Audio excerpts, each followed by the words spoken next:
नमस्कार, मैं अंजना और आप देख रहे हैं शाह टीवी न्यूज। आइए एक नजर डालते हैं आज की खास खबर पर।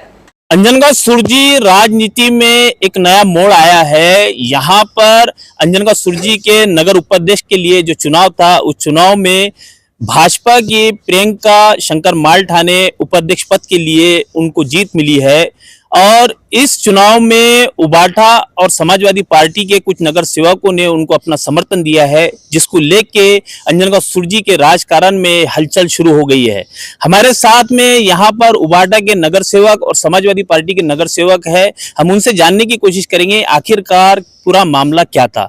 तो चलिए बात करते हैं उनसे और जानते हैं कि इस विषय को लेकर उनकी अपनी प्रतिक्रिया क्या है और वो क्या कहना चाहते हैं इस मामले को लेकर। आपका नाम बताइए। मोहम्मद रेहान अब्दुल मुनाफ। जो चुनाव हुआ, उस चुनाव में उबाटा ने भाजपा को समर्थन दी, क्यों दी?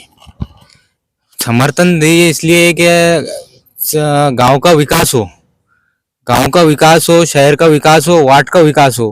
क्योंकि इलेक्शन लेट होने के कारण अभी वार्डों में इतने काम हैं कि बहुत, अब काम होंगे क्यों, सत्ता में जाएंगे तो काम होंगे, सत्ता में काम होंगे, इसलिए हमने ये निर्णय लिया। इस निर्णय में स्थानिक आमदार है, आमदार उबाटा से है, और उनका इस निर्णय में क्या रोल रहा? आपको उनसे बातचीत हुई आपकी, आपने उनसे पूछताछ करके या उनको विश्वास में लेकर ये मतदान किया? नहीं, हमने 8 नगर सेवकों ने ये मिलके तय करे कि हमको सत्ता के साथ जाएंगे तो शहर का, गांव का, वार्ड का विकास होगा। अच्छा, मला सांगा की काँग्रेसचे जे शहर अध्यक्ष प्रदीप देशमुख, त्यांचा आरोप आहे की उबाटाचे नगरसेवकांची पहिल्यापासूनच भाजपा सोबत साठगाठ झाली होती. काय म्हणणं आपलं? हे सर्व त्यांचं खोटं आहे। आमचं सर्व साठगाठ सर्व पहिल्यापासूनच काँग्रेस सोबत होती आणि त्यांच्या सोबत चर्चाही चालू होती, परंतु ते मान्यच करायला तयार नव्हते। त्यांचे वरचे नेते सोबतही आमदार साहेबांचे कॉन्टॅक्ट चालू होते आणि आमचे नेते बोलून, त्याचे नेते, आमचे नेते हे 2-3 मीटिंगा झाल्या, परंतु त्याला मान्यच नव्हतं। तुम्ही हे निर्णय म्हणजे अचानक हे निर्णय कसा का घेतला? अचानक निर्णय आम्ही असा घेतला की ते आम्ही आमचा उमेदवार तटस्थ कोणासोबत जायचे निर्णय नव्हता। आम्ही आमचा उमेदवार तयार केला आणि आमचा उमेदवार रेहान अब्दुल मुनाफ हा उमेदवार होता, त्याला आम्ही उमेदवारी उभं करणार होतो, परंतु आमचा गटनेता गद्दार निघाला। तो आम्हाला सोडून शेवटच्या दिवशी पळून गेला आणि त्याचा स्वतःचा फॉर्म भरला। तो अमिषाला बळी पडला, काँग्रेसच्या इकडून त्याला अमिष भेटलं आणि तो अमिषाला बळी पडून त्यांच्यासोबत गेला। म्हणून आम्हाला हा वेळेवर निर्णय घ्यावा लागला की सत्तेसोबत जायचं आणि गावाचा विकास करायचा। काय म्हणणं आहे? पूर्ण राजकारणामध्ये हलचल झाली, उबाटाचे नगरसेवक, समाजवादीचे नगरसेवक एकत्र मिळून त्यांनी आपलं जे मतदान आहे ते भाजपाला दिला, कसा काय झाला? सर्वप्रथम मी अविनाश ढेंगे, प्रभाग क्रमांक 14 म्हणून बोलतोय। सर्वप्रथम एवढं सांगतो मी की आमचं जे होतं, आम्ही सर्वप्रथम जे निवडून आलो हे जनतेच्या आशीर्वादामुळे आणि जनतेने आमच्यावर भरोसा केला, त्याच्यावर निवडून आलो। आणि राहिली गोष्ट दुसरी जायची, तर आम्ही सर्व पक्ष म्हणजे काँग्रेस पक्षासोबत आम्ही वारंवार त्यांच्यासोबत संवाद केला। आमच्या वरच्या नेत्यांनी पण त्यांच्यासोबत, त्यांच्या पूर्ण नेत्यासोबत संवाद साधला, पण त्यांनी कोणत्याच आम्हाला असं ठरवलं नाही की बा म्हणजे हरवलं गेलं। त्यांनी आम्हाला कुठल्याच वेळेला उपाध्यक्ष पद देत नाही, असं नाही तसं नाही, त्यांनी खूप मनमानी केली। त्या मनमानीला आम्ही शेवटी कंटाळू, त्यांनी मुस्लिम समाज केला, तर आम्ही आमच्या पक्षाचा जो आमचा मुस्लिम समाजाचा उमेदवार होता त्यांचं नाव समोर केलं आम्ही, पण त्यांच्या नावाला त्यांनी टीका म्हणजे चालत नाही, डायरेक्ट आम्हाला विरोध केला। आणि राहिला बाकी आमचं, आता आम्ही तटस्थ राहायची भूमिका केली होती। तटस्थ राहायची भूमिका केल्यानंतर आम्ही कुठल्याही गोष्टीला आमिष न पडता, आमचा जो गटनेता आहे तो त्यांना आमिषाला बळी पडला आणि आमिषाला बळी पडल्यानंतर त्यांनी त्याच्यासोबत गेल्यानंतर आम्ही जे आहे आमच्याशी काय राहिलं होतं, कारण की आम्ही तटस्थ राहायची पहिली भूमिका घेतली होती। त्या भूमिकासाठी आम्ही आमचं जे नाव आहे त्यांचंही नाव घोषित करून तटस्थ राहत होतो, पण तटस्थ राहताना जो बंडखोरी केली आमच्या बंडखोर हे ना गटनेत्यानं, त्यामुळे आमच्या कुठलाच पर्याय नव्हता। दुसरा पर्याय मग हेच होता की आम्हाला जनतेने निवडून दिला आहे, जनतेच्या आणि सर्व समस्या सुटायसाठी आम्हाला एकच समोर दिसलं होतं की आम्हाला बीजेपी सोबत समर्थन करून त्यांच्यासोबत जायचं होतं, त्याच्याशिवाय आमच्या पाशी पर्याय नव्हता। तर आम्ही एक अंजनगावच्या विकास मुद्द्यावर आम्ही त्यांच्यासोबत गेलो। तो आरोप प्रत्यारोप शुरू है।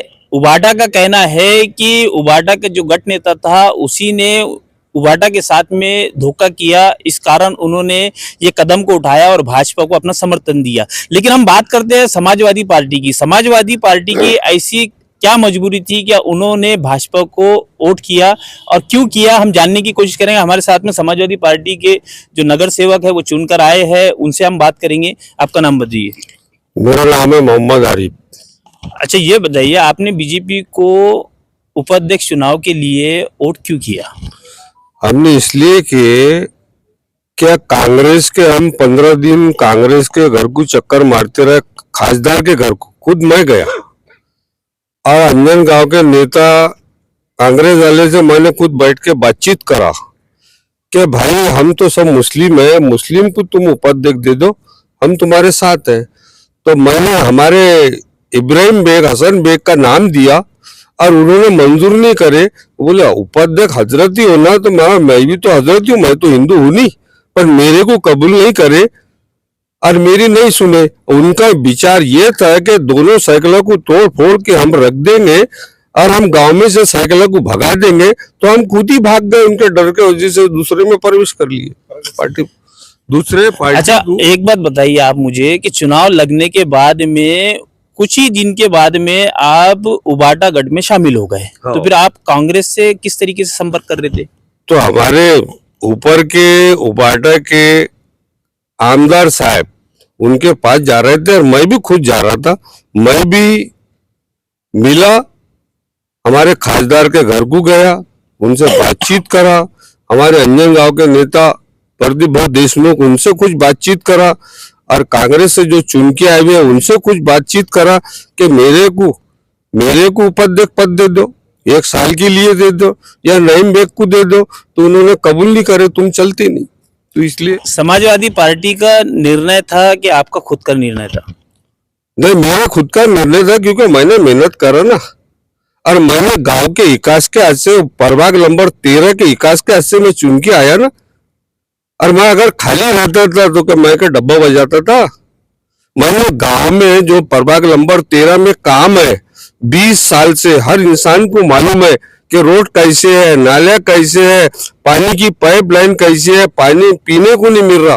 तो मेरे को तो निर्णय लेना, प्रभाग के हिसाब से निर्णय लेना पड़ेगा कि मेरे मोहल्ले का, मेरे प्रभाग नंबर 13 का काम कैसा हो। जो मैंने लोगों को विश्वास दिया, मैंने लोगों से जो वादा करा, वो मेरे काम कैसे हो और मैं कैसा उनका मेरा मुंह जाले में रहे, इसलिए मैंने कदम उठाया।